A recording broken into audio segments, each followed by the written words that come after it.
तो साथियों good evening. बात करते हैं आने वाले वीक में क्या हो सकता है। उससे पहले आप लोग ये डिस्क्लेमर एक बार पढ़ लो।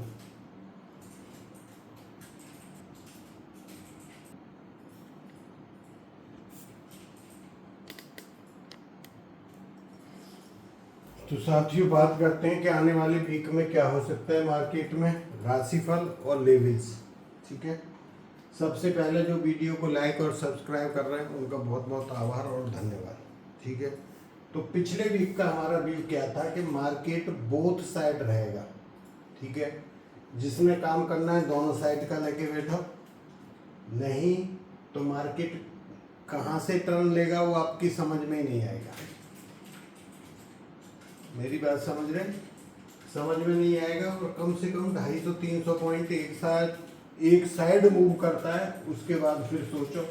ये रेंज थी पिछले वीक में भी, इस वीक में भी यही रेंज रही है, बल्कि हम यहाँ आए नहीं 300-400 पॉइंट की रेंज में फिर हम घूमते रहे। तो 2 वीक हो गए और ये व्यू हमारा जो चल रहा है करीब करीब 4 वीक हो गए। 4 नहीं तो 3.5 वीक से हमने बोला है कि मार्केट दोनों साइड का है। जो ऑप्शन में काम करते हैं मिनिमम 15 दिन का आप टाइम फ्रेम लेके चलो। आप गलत भी खरीद लोगे तो आपकी डायरेक्शन में आ जाएगा मार्केट। और अगर आप सोचते हो कि कल एक्सपायरी का लेके मैं जाना है, फिर आपके फेवर में मार्केट नहीं है और ना ही आप काम कर पाओगे। यहाँ जो हम बताते हैं डे वाइज पे, अभी जो बड़े योग चल रहे हैं वो ऐसे सडनली चेंज हो रहे हैं। देखो इस वीक में देखो क्या होने वाला है। 4 ग्रह चेंज होंगे। कौन से? शुक्र 14 मई को जाएंगे मई को मिथुन राशि में, बुध सूर्य ये वृषभ राशि में जाएंगे 15 मई को, मंगल 11 मई को कहाँ पे जाएंगे? यहाँ से मेष राशि में अपनी में। तो ये एक चीज पॉजिटिव हो रही है, मंगल यहाँ जा रहे हैं, ये बढ़िया बात है। शनि के साथ से पीछे छूट जाएगा। लेकिन ये बुध और सूर्य यहाँ से इस राशि में जाएंगे, शनि की तीसरी दृष्टि में आ जाएंगे। सूर्य और बुध ये भी अच्छा नहीं है।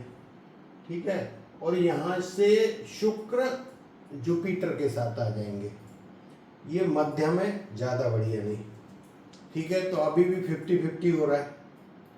इसलिए मैं बोल रहा हूँ कि मार्केट अभी ऊपर की रफ्तार पकड़ने के लिए थोड़ा अभी तैयार नहीं है। वो टाइम आएगा तो आपको बताएंगे। ये जो ईयरली रिपोर्ट लेते हैं सभी इनको पता होता है कैसे क्या करना है, तो ये अपना कर सकते हैं। बाकी मैं आपको वीक का बताता हूँ, तो एक वीक की आपको जरूरत है वो मैं आपको बता के जाता हूँ। ठीक है, हर वीक में मैं बताता हूँ। इस वीक भी दोनों साइड है। इंडिया विक्स 1.32 बढ़ के बंद हुआ है, तो हम कहीं ना कहीं, मैं 3 दिन पहले बताया था कि लोअर लेवल पे आ गए। जो 2 महीने का जो लोअर है, अगर यहाँ से नीचे जब जाना शुरू करेगा इंडिया विक्स, फिर ये पॉजिटिव आपको संकेत दिखाई देंगे। इस वीक में निफ्टी 179 पॉइंट प्लस में बंद हुआ है। बैंक निफ्टी 447 पॉइंट प्लस में बंद हुआ है। ठीक है, तो वीकली चार्ट पे पॉजिटिव है, डे चार्ट पे नेगेटिव है, आवरली चार्ट पे नेगेटिव है मार्केट, सिर्फ इस पे पॉजिटिव है।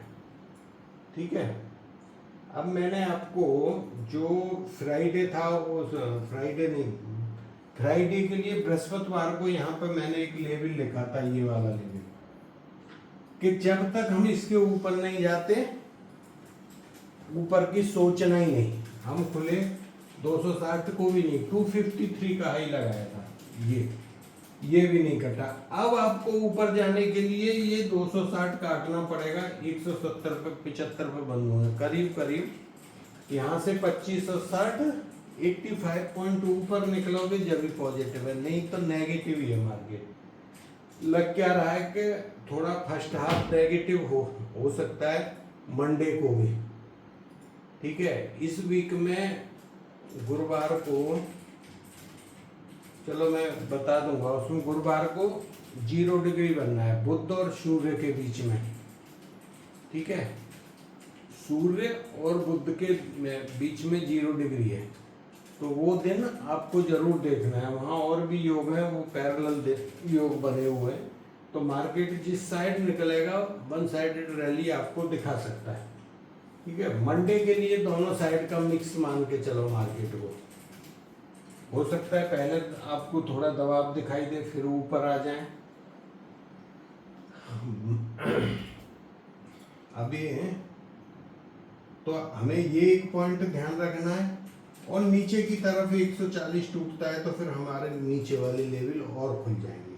तो हमें ये दोनों चीज उसके साथ ध्यान रखनी है, मार्केट के हिसाब से ध्यान रखें। पिछले वीक में 2-3 दिन के जो पहले टाइम थे बहुत अच्छे काम किए।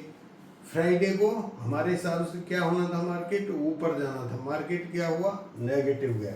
तो इसलिए मैं ये लेवल बताता हूँ कि इसके ऊपर नहीं निकला, एक बार नीचे खुल गया, फिर आपकी फेवर में आ जाता है मार्केट, फिर नहीं जाएगा वो गैप बनने, वो चक्कर में मत रहो। ठीक है, अगर हम ये कुंडली देखें यहाँ से, जब ये ग्रह चेंज हो रहे हैं तो अभी भी कोई बड़ी राहत वाली खबर नहीं मिल रही, सिर्फ मंगल की एक राहत की खबर मिल रही है।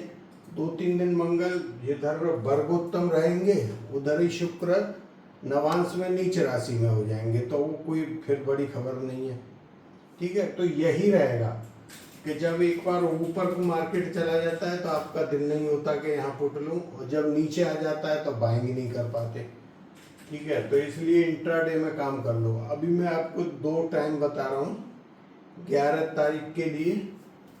एक है पहले 9:15, इसी को देखना, और 12:40, ये दोनों टाइम 9:15 12:40 वाले, इधर आपको एक अच्छा मूव मिल सकता है मार्केट में। ये जो टाइम होते हैं ये क्या करते हैं कि यहाँ पे मूवमेंट आ सकता है मार्केट में, जैसे हम देखते रहते हैं कब ट्रेड, तो इस पे 10 मिनट देखोगे तो आपको पता लग जाएगा। ठीक है, गोल्ड और सिल्वर का भी ऐसा है यहाँ से कि अगर इनमें कोई अच्छा मूव ऊपर का आता है 2 या 3 दिन, तो वो प्रॉफिट बुक कर लो। ऊपर भी नहीं जाएंगे, अभी ज़्यादा नीचे भी नहीं जाएंगे, नीचे जाने की उतनी संभावना नहीं, लेकिन ऊपर भी बड़ी संभावना नहीं है। मतलब 3 दिन की आपको रैली मिल सकती है देखने के लिए, ज्योतिष के हिसाब से जो हमारा हमने गणित लगाया हुआ है, वहाँ प्रॉफिट बुक कर लो। फिर नीचे आते हैं सपोर्ट पे, फिर बाय करो। नेचुरल गैस को छोड़ दो, इसमें काम मत करो। क्रूड ऑयल पिछले वीक भी बोला था सेल ऑन राइज है, इस वीक भी सेल ऑन राइज है। जो ऊपर के लेवलों पे 5-7% बढ़ जाता है तो सेल करो, नीचे से बाइंग मत करो। मेरी बात समझ रहे हैं, बाइंग मत करो, सेल की फिर भी सोच सकते हो। ये हमारी रिपोर्ट होती है Nifty, bank Nifty, commodity, US market, बिल्कुल 100% जैसे बताया ऐसे ही काम कर रहे हैं, सब मार्केट ऐसे ही कर रहे हैं। बीटीसी का आपको दो वीक पहले बताया था, कम बढ़ी लेकिन देख लो बढ़ के आ गई है, करीब 10,000 नीचे से 70-72 पे थी, और अभी 82 के करीब हाई लगाया है, 80 पे चल रही है। कुंडली दिखाना है दिखा सकते हो, कोई कोर्स करना चाहता है कर सकते हो। अभी बात करते हैं राशि फल की। तो आज के लिए 2 राशि कमजोर है, एक तुला राशि कमजोर है, एक मीन राशि कमजोर है। मेष राशि के 4 पॉइंट आते हैं, वृषभ के 3.5 है, मिथुन के 2.5, और कर्क राशि के 3, सिंह राशि के 4, कन्या राशि के 4.5, तुला के 2 मैंने बता दिए आपको, वृश्चिक के 4, धनु के 3, और मीन राशि के 3.5, कुंभ राशि के 3, और मीन राशि के 2 पॉइंट, धनु के 3, मकर राशि के 3.5, कुंभ राशि के 3, और मीन राशि के 2 पॉइंट। तो ये बनता है आपका राशिफल 11 मई दिन सोमवार का। ठीक है, तो थैंक यू, जय हिंद। फिर मिलेंगे नेक्स्ट वीडियो में।